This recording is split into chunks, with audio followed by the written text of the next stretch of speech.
Olá, meus queridos, bom dia. Michele de Oliveira, falando do canal Envelheci aí pra vocês, aqui do estado do Pará. Tô gravando o vídeo agora de manhã cedo com vocês, mais tarde vai estar sendo postado. Então não esquece de curtir o vídeo, de compartilhar com os teus amigos nas tuas redes sociais, de se inscrever no canal e pedir para outras pessoas se inscreverem. Por que eu tô falando disso? Porque o canal ainda tá muito bebezinho, né? Estamos com poucos inscritos ainda. E a gente precisa alcançar pelo menos 100 inscritos pra gente começar a entrar ao vivo e a gente começar a trazer outros profissionais na forma de live para estar falando com vocês sobre envelhecimento. Né, pra gente estar debatendo, fazer a mediação, a gente conseguir falar no chat com vocês ao vivo, tá? E eu preciso também que vocês coloquem aqui nos comentários quais os assuntos que vocês gostariam que nós estivéssemos tratando. O envelhecimento, o processo de envelhecer, é algo importantíssimo para a gente estar debatendo. Nós temos poucos canais que falam sobre envelhecimento. Geralmente eles estão muito voltados à saúde, à área da medicina. Então nós precisamos estar estabelecendo novos meios de estar discutindo o processo de envelhecimento, tá bom, gente? Nós já somos aí 30 milhões de idosos no mundo. A proporção é que nós chegamos a 2 bilhões no ano de 2050. Então nós vamos cada dia mais envelhecer, tá bom? E nós estamos indo para lá, né? Estamos no processo. Nós que estamos agora aí com 20, com 30 anos, temos que também debater isso, temos que também conhecer.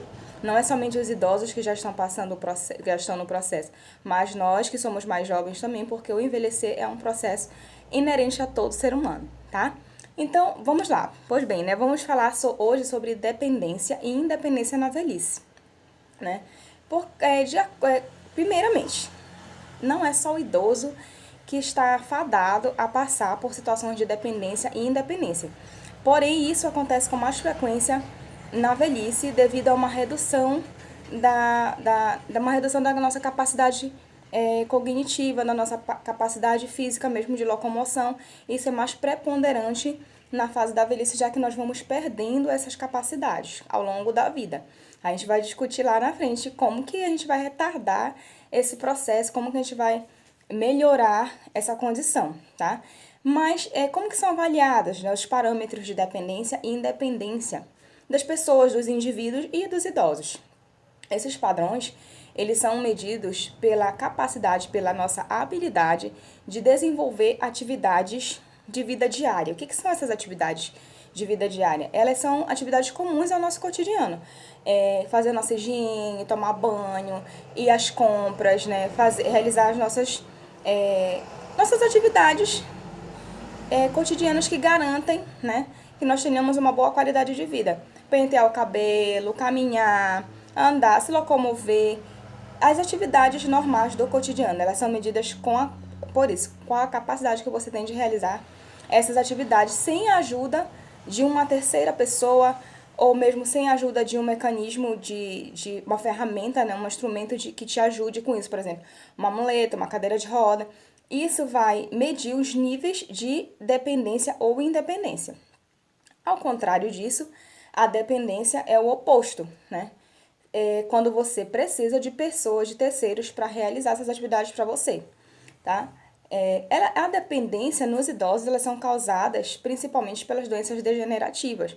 Podem ser ocasionadas também por situações que não são permanentes, né? Situações de acidente, por exemplo, o idoso caiu, né? Teve uma queda, e aí a partir dessa queda ele passa a ter uma limitação de locomoção, então ele passa a precisar da ajuda de terceiros. Essa necessidade ocorrida pela queda, ela pode ser permanente ou momentânea, mas porém ele vai passar por essa situação de dependência, né? Que pode ser aí no início do processo de envelhecer ou pode ser no final. Aí a dependência também pode ser causada por um AVC, pela situação de Parkinson, de Alzheimer, né, de doenças doenças que prejudicam as nossas articulações, que isso sim você pode retardar coisas desse tipo ao longo da tua vida. Então, a dependência ela é causada por fatores que vão aí obstruir a nossa capacidade de resolver, de executar as nossas atividades, tá? A dependência também, ela pode estar sendo vista por um parâmetro, uma dependência física, psíquica e intelectual. Existem pessoas que já nascem com algum déficit intelectual, então ela vai levar isso até a velhice, tá? Também um déficit psíquico, né? Às vezes a pessoa entra num processo por exemplo, de depressão, eu já pude observar casos assim, onde o idoso não quer mais realizar as atividades, né? Ele se nega a fazer isso devido a um processo de depressão, por exemplo, grave, pode acontecer. Então, é algum fator, alguma situação que leva à necessidade desse idoso, dessa pessoa, precisar de um terceiro para realizar essas atividades que são comuns para a gente no dia a dia. É isso que vai medir os níveis de dependência e independência.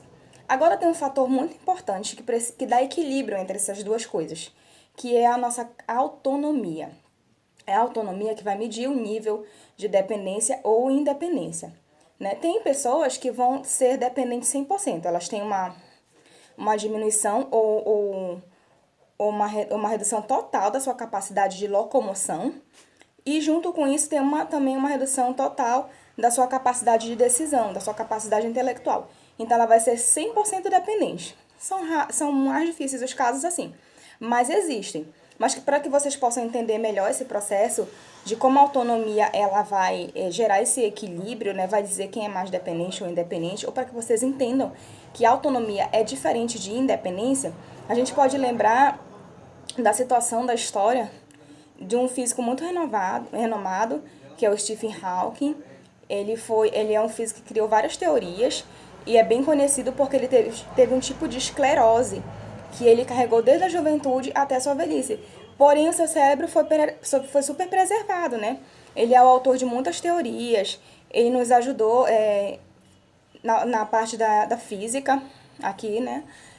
Contribuiu para muitos achados no campo científico. Então, quer dizer, a sua capacidade de decisão ela foi preservada, porém ele não se locomovia. Já na sua fase final, na sua velhice, perto dele falecer, ele já não se locomovia de forma alguma. Mas ele fez uso de cadeira de roda, cadeiras inclusive muito modernas, né, que atendiam por comando de voz. Ou seja, sua autonomia era preservada. Ele decidia se queria ou não realizar uma atividade. É a diferença entre independência e autonomia. A independência é a capacidade que eu tenho de realizar uma atividade. Já a autonomia é a minha decisão, é o poder de decisão que eu tenho de realizar ou não aquela atividade, né? Então, eu mantenho a minha autonomia. E aí é importante falar disso, em que aspecto? Às vezes, gente, como nós não estamos preparados para o envelhecer, e eu falo isso não de forma só no cuidado físico com o idoso, mas também na nossa sociabilidade, nas nossas relações interpessoais com as pessoas idosas.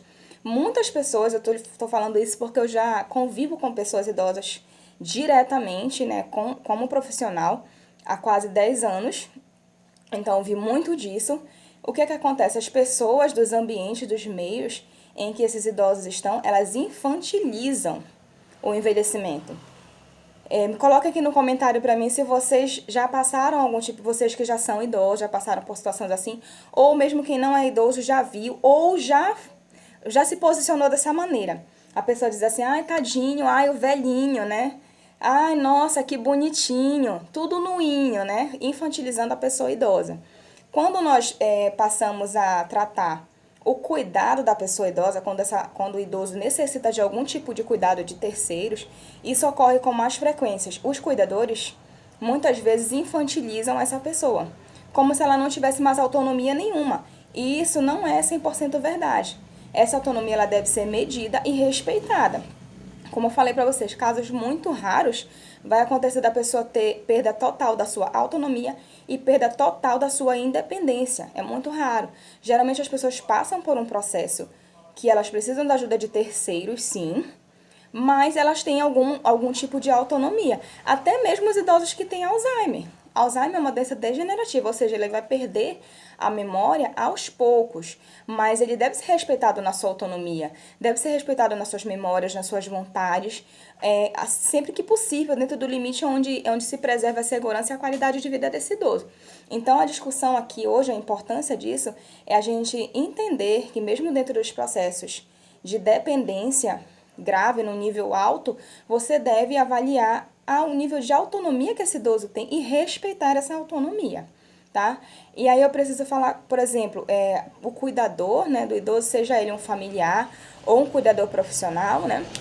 Ele deve, por exemplo, uma situação onde o idoso precise de ajuda para fazer a sua higiene, para tomar banho, para trocar a roupa.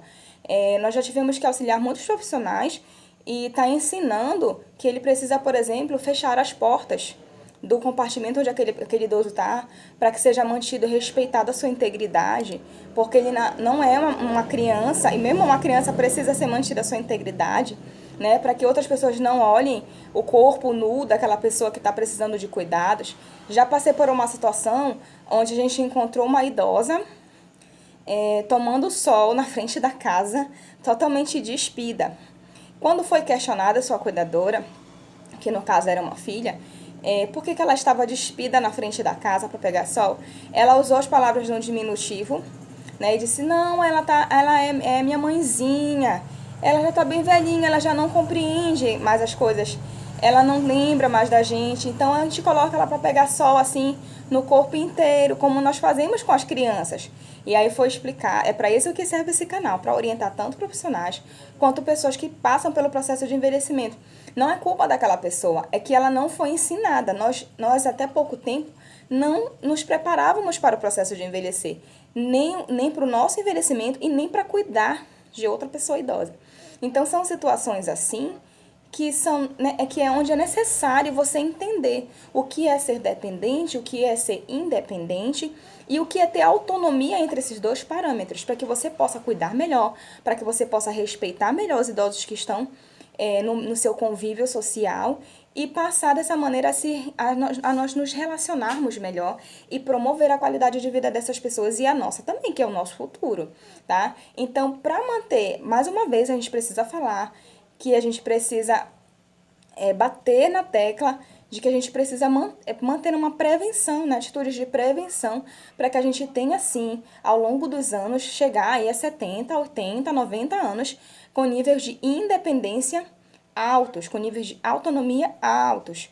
É claro que os idosos, como a gente, com o processo de envelhecer, a gente vai perdendo a cognição, vai perdendo a capacidade de locomoção, e aí pode sim precisar da ajuda de uma muleta, de auxílio de uma muleta, ou de uma cadeira de rodas, mas se na minha juventude eu me alimentar bem, eu realizar atividades físicas, né?